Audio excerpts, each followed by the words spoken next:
Hello friends and welcome to Computerology IAS academy. आज हम लोग एक बहुत ही ज्वलंत मुद्दा पर चर्चा करने वाले हैं इस वीडियो में। जैसे इस वीडियो का टॉपिक है पाकिस्तान ने चीन को उल्टा धमकाया। ठीक है, इस पर हम लोग चर्चा करने वाले हैं। अब जानते हैं कि पाकिस्तान में घट रही घटनाओं में देखा जाए तो जितनी भी घटनाएं घटी हैं उसमें अक्सर देखा जा रहा है कि चाइनीज यानी कि चीनी नागरिकों को निशाना बनाया जा रहा है। ऐसा क्या है?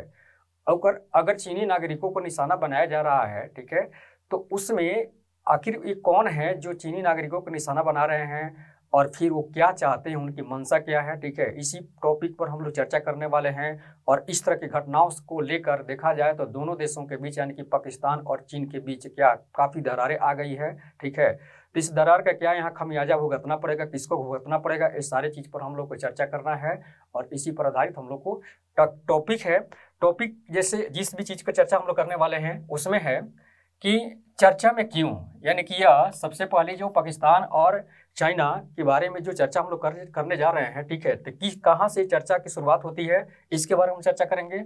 और उसके बाद जो हमलावर हैं, ठीक है, ये हमलावर कौन है, इनकी मंशा क्या है, ये बार बार चाइनीज नागरिकों को यानी कि चीनी नागरिकों को निशाना क्यों बनाते हैं, क्या चाहते हैं, इनको उनसे क्या मतलब कि विरोध है, इसके बारे में चर्चा करेंगे। उसके बाद है कि हमलावरों की मंशा, ठीक है, ये मंशा इनकी क्या है।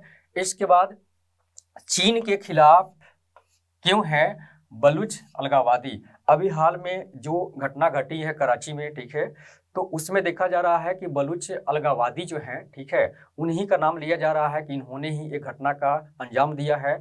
तो फिर ये जो बलूच अलगाववादी जो हैं पाकिस्तान में बलूचिस्तान में रहने वाले, तो ठीक है, तो इनके बारे में सारा चीज़ डिटेल से जानेंगे। उसके बाद है कि सीपेक पाकिस्तान में बन रही चाइना की एक परियोजना सीपेक जिसके नाम से हम जानते हैं, ठीक है, इसके बारे में थोड़ा सा चर्चा करेंगे, इसके बैकग्राउंड के बारे में। ठीक है, क्या ये सीपेक ही वजह तो नहीं है ये बलूच अलगाववादियों का यहाँ विद्रोह करने का या इस तरह के मतलब कि घटना का अंजाम देने का? तो इस तरह से इस पर भी चर्चा करेंगे।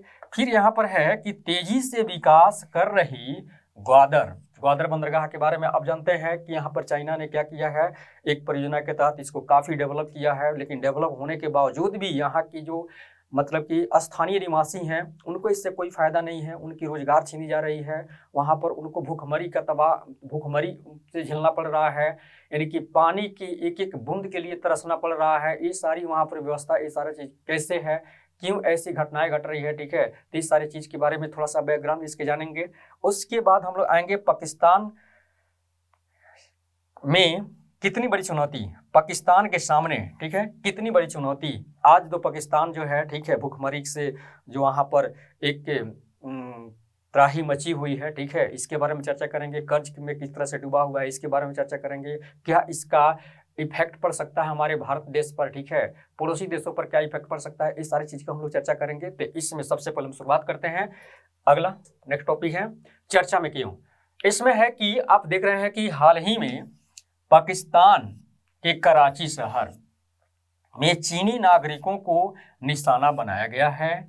चीन एवं पाकिस्तान के संबंधों में दरार आ गई है, यानी कि कराची शहर में जिस तरह से चीनी नागरिकों को निशाना बनाया गया है इस बम ब्लास्ट में, ठीक है, जिसमें से 3 नागरिक वहाँ के मारे गए हैं, चाइनीज 3 नागरिक मारे गए हैं, ठीक है, जो वहाँ पर काम कर रहे हैं।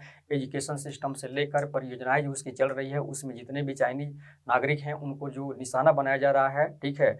तो इससे क्या हुआ है कि पाकिस्तान और चीन दोनों में दरारें आ गई हैं, ठीक है। और ये क्या है, इसके दरार की वजह क्या है, इसके बारे में एक तरफ तो कंगाल पाकिस्तान है, ठीक है, और दूसरी तरफ उसके मित्र देशों की उपेक्षा, यानी कि पाकिस्तान जिस तरह से अभी उसकी वर्तमान स्थिति है उस स्थिति को देखा जाए, ठीक है, तो वह अपने मित्र देशों से मदद की गुहार लगाता है, लेकिन कोई भी उसके मित्र देश उसको मदद करने के लिए तैयार नहीं हो रहा है, क्योंकि उसके पहले भी इतना ज़्यादा मदद कर चुके हैं और उसका भरपाई ये कभी हो ही नहीं पा रहा है, यानी कि कहाँ से कर चुकाएगा। तो फिर आगे भी देखा जा रहा है कि ये मित्र देश भी क्या कर रहे हैं, इसको उपेक्षा कर रहे हैं, यानी कि इसकी बातों को इग्नोर कर रहे हैं। तो फिर ये नहीं मान रहे हैं, पैसा नहीं दे रहे हैं, तो इसके कारण भी यहाँ पर देखा जाए तो उपेक्षा के शिकार के जो हुआ है ये पाकिस्तान, अब इसको अपनी असली औकात समझ में आ रही है कि अब हमारी औकात क्या है, ठीक है। विश्व के एक परिदृश्य में देखा जाए तो हमारी औकात क्या बनती है, क्या इमेज हमारी बनती है, और इसको धीरे धीरे ये बात समझ में आ रही है, ठीक। उसके बाद है कि अब पाकिस्तान सरकार ने चीनी नागरिकों की सुरक्षा की जिम्मेदारी वापस ले ली, ठीक है। तो अब जो यहाँ पर देखा जा रहा है कि जब ये चीन से ये पाकिस्तान जो मदद की गुहार मांग रहा है, मदद की गुहार लगा रहा है, और पाकिस्तान जो है इसको चाइना जो है इसको मदद नहीं दे रहा है, ठीक है। और वो कहता है कि नहीं, मदद देने के लिए मेरे टर्म कंडीशन को मानना पड़ेगा, ठीक है। तो इस कंडीशन को देखा जाता है तो ये अब पाकिस्तान क्या करता है कि पाकिस्तान सरकार ने चीनी नागरिकों की सुरक्षा की जिम्मेदारी, यानी कि उसके यहाँ जो चल रही परियोजना, सीपेक परियोजना है, इस सारी चीज़ पर जो काम हो रही है, चीनी नागरिक जो यहाँ पर आकर अपना काम कर रहे हैं, ठीक है, तो उनकी सुरक्षा की, ठीक है, जिम्मेदारी ये वापस ले लिया है कि ठीक है, जब ऐसी बात है तो आप अपनी नागरिकों की सुरक्षा आप स्वयं उठाइए, हम इसकी सुरक्षा की जिम्मेदारी नहीं लेते हैं। इसी मुद्दे पर है, ठीक है, चर्चा का विषय यही है। और ये चर्चा का विषय क्यों है, आगे भी डिटेल से हम लोग इसके बारे में जानेंगे। हमलावर कौन है, पहला टॉपिक है कि हमलावर कौन है जो हमला कर रहे हैं। और ये हाल फिलहाल की ही बात नहीं है, बहुत पहले से भी हमला करते आ रहे हैं, और हर हमला में क्या चीनी नागरिकों को ही निशाना बनाया जा रहा है, ठीक है। तो ऐसा क्या है, क्या इनकी मंशा है, यानी कि देखना है कि बलूच लिबरेशन आर्मी एक संगठन है बलूचिस्तान में, बलूच लिबरेशन आर्मी। और यह जो देखा जाए तो ये 1970 के दशक में, ठीक है, इसका उदय होता है। और जिस समय पाकिस्तान के पूर्व पीएम जो थे जुल्फिकार अली भुट्टो, ठीक है, इनके समय में इनका उदय होता है। और उस समय ये लोग बगावत पर उतरते हैं, ठीक है। यानी कि कहा जाए तो अगर 1947 में जब हमारा भारत और पाकिस्तान का बंटवारा हो रहा था तो उस समय बलूचिस्तानी भी क्या कह रहे थे कि हम एक अलग देश बनाएंगे, और उस समय से अपनी आज़ादी के लिए ये लोग आज तक भी यहाँ पर अपनी मंशा बनाए हुए हैं। 1970 के दशक में भी वहाँ से देखा जाता है कि उनकी गतिविधियाँ थोड़ा सा तेज होती है। और ये उस समय कौन थे पीएम, तो जुल्फिकार अली भुट्टो थे, ठीक। उसके बाद आगे कुछ समय आते हैं तो परवेज मुशर्रफ जो राष्ट्रपति, भूतपूर्व राष्ट्रपति हैं। और इनके समय में पाकिस्तान में क्या होता है कि सरकारी संस्थानों एवं सुरक्षा बलों पर हमले की सिलसिला शुरू होती है। किनके द्वारा, यानी कि इन बलूचिस्तानियों के द्वारा, यानी कि जो उनकी एक संगठन है बलूच लिबरेशन आर्मी, इनके द्वारा इस सरकारी संस्थानों पाकिस्तान के सरकारी संस्थानों एवं सुरक्षा बलों पर हमले की सिलसिला शुरू होती है।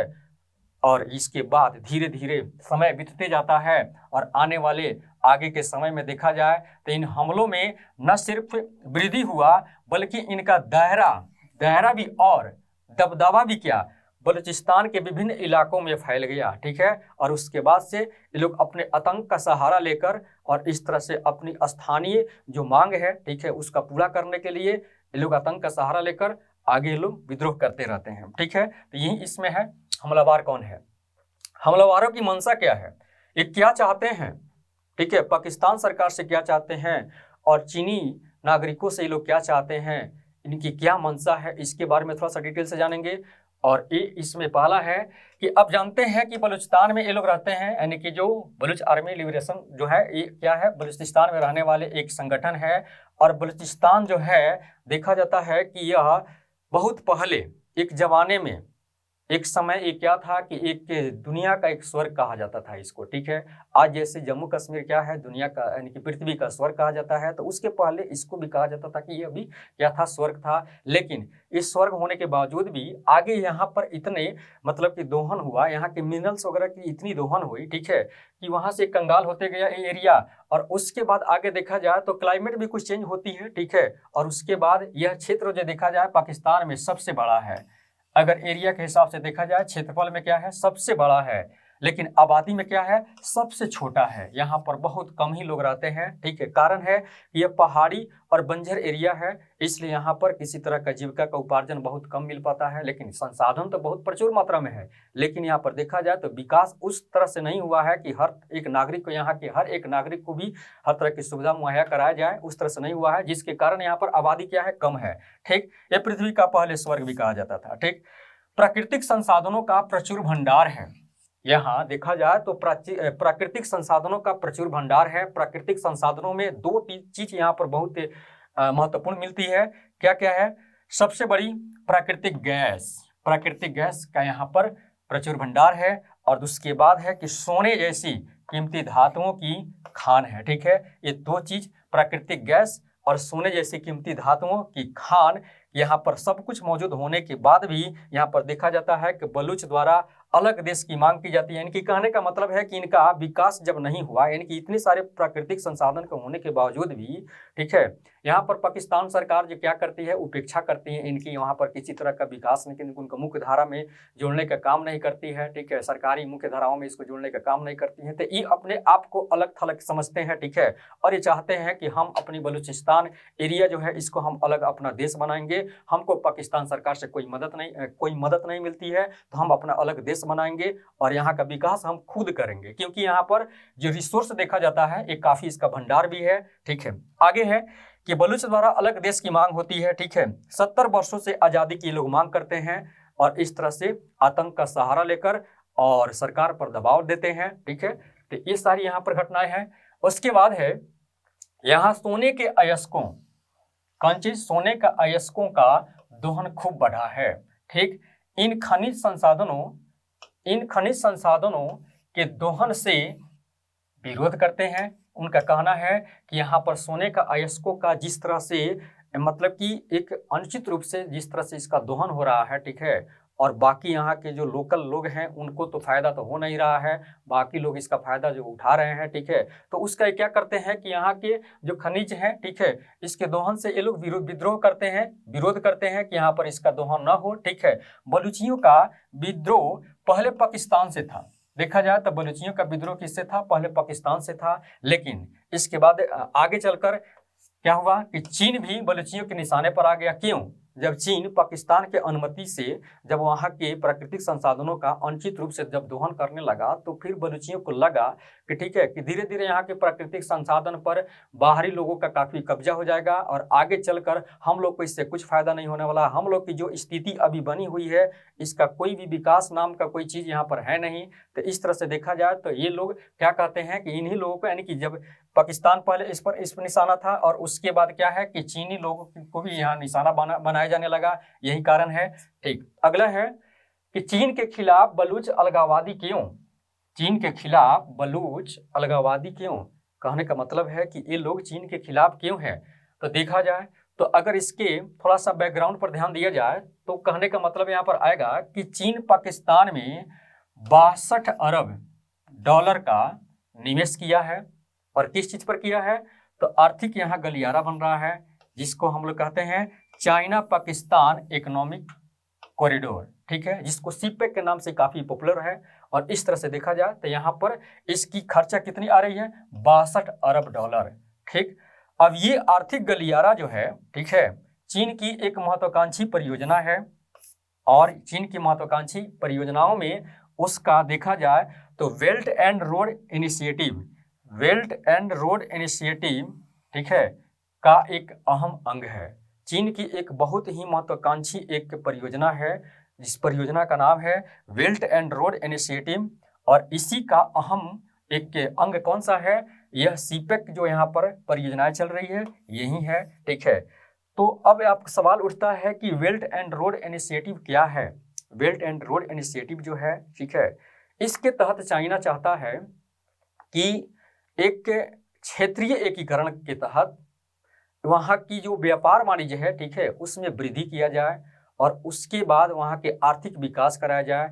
इन्हीं उद्देश्यों को, ठीक है, लेकर आगे बढ़ता है और उस उद्देश्य को पूरा करने के लिए सबसे पहले देखा जाए तो यह ग्वादर नामक जो बंदरगाह है, ठीक है, इसको डेवलप किया। ग्वादर बंदरगाह को डेवलप करने के बाद फिर सीपेक पर इसकी परियोजनाएं पर काम चल रही है और इस तरह से आगे बढ़ रहा है। ठीक है, बहुत बड़ी एक महत्वाकांक्षी इसकी परियोजना है।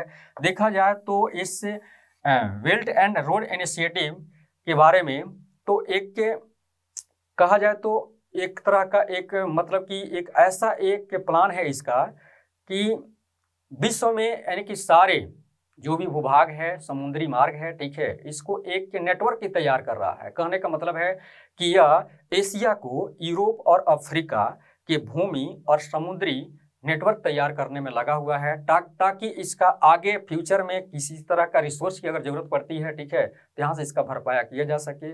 अभी हाल फिलहाल में एक जेएनयू के प्रोफेसर हैं, ठीक है, स्वर्ण सिंह, और बीबीसी के द्वारा बातचीत के दौरान एक बात उन्होंने कहा, सीपेक पर बहुत एक अच्छा बयान दिया है कि सीपेक क्या के महत्व पर, क्या इसका महत्व है, ठीक है। इसके तहत चाइना चाहता है कि सीपेक को यहाँ पर परियोजनाओं के तहत यहाँ पर ऐसा विकास किया जाए कि आगे फ्यूचर में मध्य एशिया से, ठीक है, रिसोर्स की प्रचुर मात्रा में यहाँ पर मतलब कि इसका यूटिलाइज किया जा सके। कैसे? जैसे मान लेते हैं कि ग्वादर बंदरगाह उसी का एक अहम अंग था, ठीक है। तो ये चाहता है कि आगे आने वाले भविष्य में, ठीक है, इसको जितनी एक रिसोर्स की जरूरत है वह सिर्फ अलग अलग एरिया से ही प्राप्त किया जा सकता है, एक जगह से प्राप्त नहीं किया सकता है। तो इसी का एक खमियाजा यहाँ पर आ रहा है कि यहाँ बलूच प्रांत में एक ग्वादर बंदरगाह का जो एक तरह से वहाँ विकास किया गया, और उससे विकास करने के बाद वहाँ की जो बलूच एरिया है वहाँ के नागरिकों को जब वहाँ उस तरह का फायदा नहीं मिला, ठीक है, तो ये विद्रोह पर ये उतर जाते हैं। और उसके बाद आगे देखा जाए तो पाक की अनुमति से चीन द्वारा इस प्रांत के संसाधनों का अनुचित रूप से जब दोहन किया गया, ठीक है, तो बलूचिस्तानियों को बिना विश्वास में लिए ग्वादर के भविष्य की फैसला किया गया। कहने का मतलब ये है कि जब यहाँ पर ग्वादर का भविष्य की फैसला जब हो रही थी और वह बलूचिस्तानियों वहाँ के लोकल एक निवासी हैं, तो उनकी भी एक सहमति जरूरी थी, लेकिन पाकिस्तान ने ऐसा नहीं किया, उनको सूचना तक भी नहीं दिया। और यहाँ पर इतनी बड़ी प्लान यानी कि ग्वादर बंदरगाह का जो विकास करने का प्लान उसको शुरू कर दिया। तो कहीं ना कहीं उसको लगता है, बलूचवासियों को लगता है कि यहाँ पाकिस्तान भी हम लोगों की मतलब कि काफ़ी उपेक्षा कर रहा है। और आगे देखा जाए तो बलूचिस्तान के संसाधनों पर पाकिस्तान की संघीय सरकार यानी कि बलूचिस्तानी जो है वो सोचते हैं कि बलूचिस्तान के संसाधनों पर पाकिस्तान की संघीय सरकार या फिर दूसरे समृद्ध प्रांत, ठीक है, भी इससे फायदा उठाएंगे। जैसे पंजाब क्या है, काफ़ी डेवलप एक स्टेट है, और वो क्या करेगा, पाकिस्तान जो है, पाकिस्तान का जो पंजाब है, ठीक है, इससे काफ़ी फायदा उठाएगा, लेकिन उनको फायदा नहीं मिलेगी, बलूचिस्तानियों की फायदा नहीं मिलेगी। आगे है कि बलूचिस्तान वासियों को अपने प्राकृतिक और अन्य संसाधनों को इस्तेमाल करने का मौका नहीं मिलेगा। कहने का मतलब है कि बाहर के लोग आकर इसका फायदा उठाएंगे, ठीक है, इससे लाभान्वित होंगे, लेकिन उनको यहाँ के संसाधनों से लाभ उठाने का मौका नहीं मिलेगा, ठीक है। तो उनको कहीं ना कहीं इस बात का डर है, इसलिए लोग विद्रोह करते हैं। आगे है कि ग्वादर की तेजी से विकास होने के बावजूद समस्या क्यों। कहने का मतलब है कि जैसे चीन ने क्या किया, ग्वादर का काफ़ी विकास किया, और ग्वादर का विकास करने का मतलब ये था कि वहाँ के निवासियों को या वहाँ की जो भी जनता है, ठीक है, उनको काफ़ी वहाँ पर उससे लाभान्वित होंगे, काफ़ी लाभ मिलेगा। लेकिन ऐसा नहीं हुआ, क्योंकि आज देखा जाता है कि चीन के द्वारा ग्वादर का विकास तो किया गया, लेकिन वहाँ की जो जनता है उनकी रोजी रोटी मारी गई, ठीक है। और देखा जाता है कि वे लोग वहाँ भूखमरी का भी शिकार हुए हैं, ठीक है, किसी तरह का रोजगार नहीं मिला, ठीक है। उनकी जो दयनीय स्थिति उस समय थी वहीं अभी तक भी बनी हुई है, उससे कोई फायदा नहीं हो रहा है।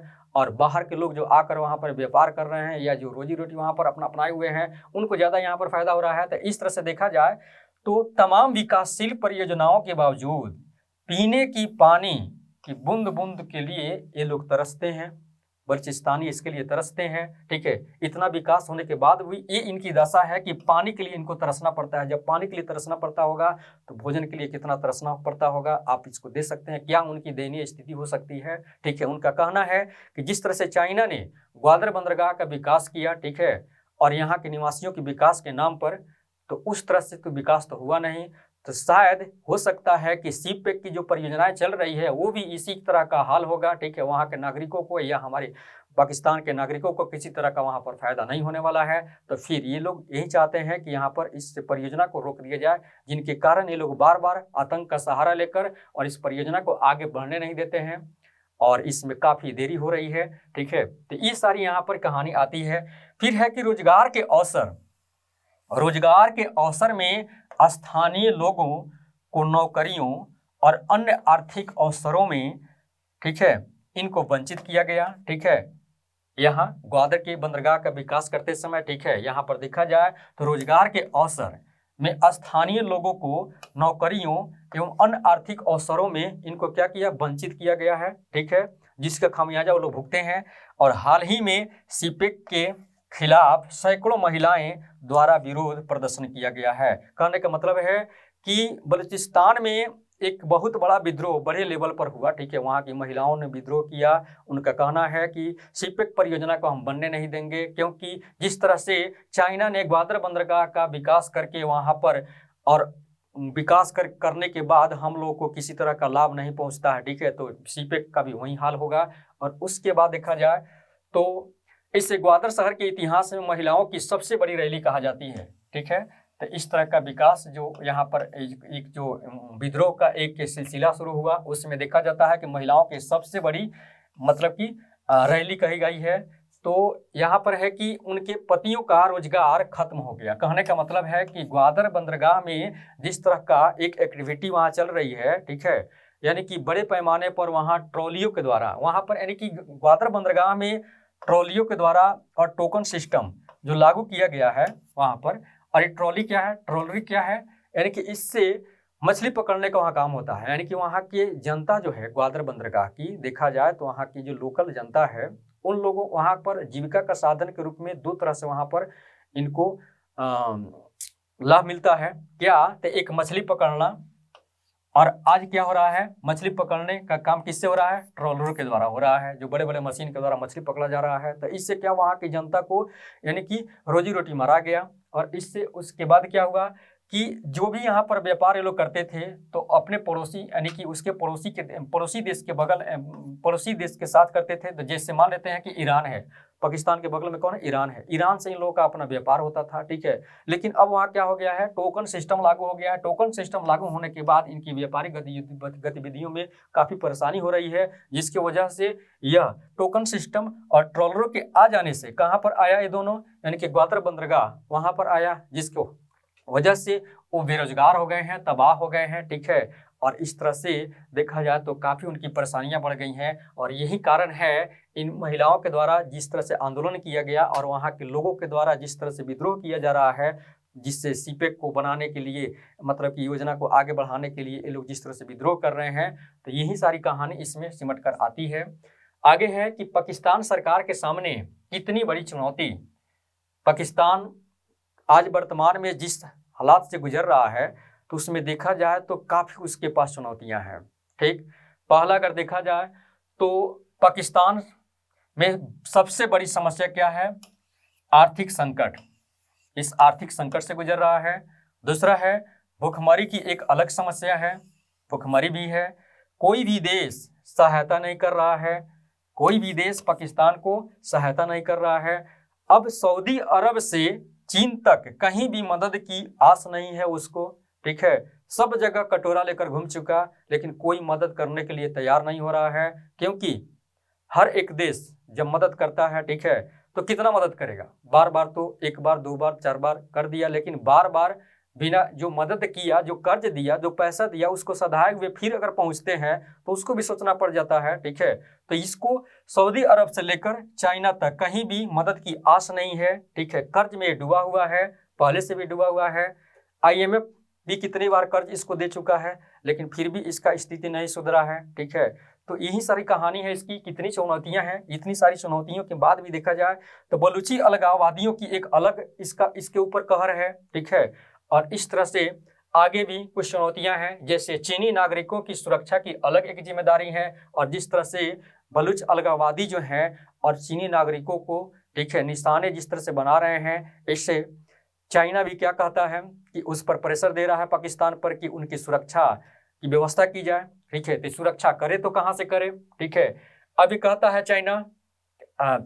पाकिस्तान कहता है चीन से कि आप मदद की गुहार लगाता है चाइना से, ठीक है। लेकिन जब मदद की गुहार लगाता है तो चाइना क्या कहता है, IMF का रास्ता दिखाता है।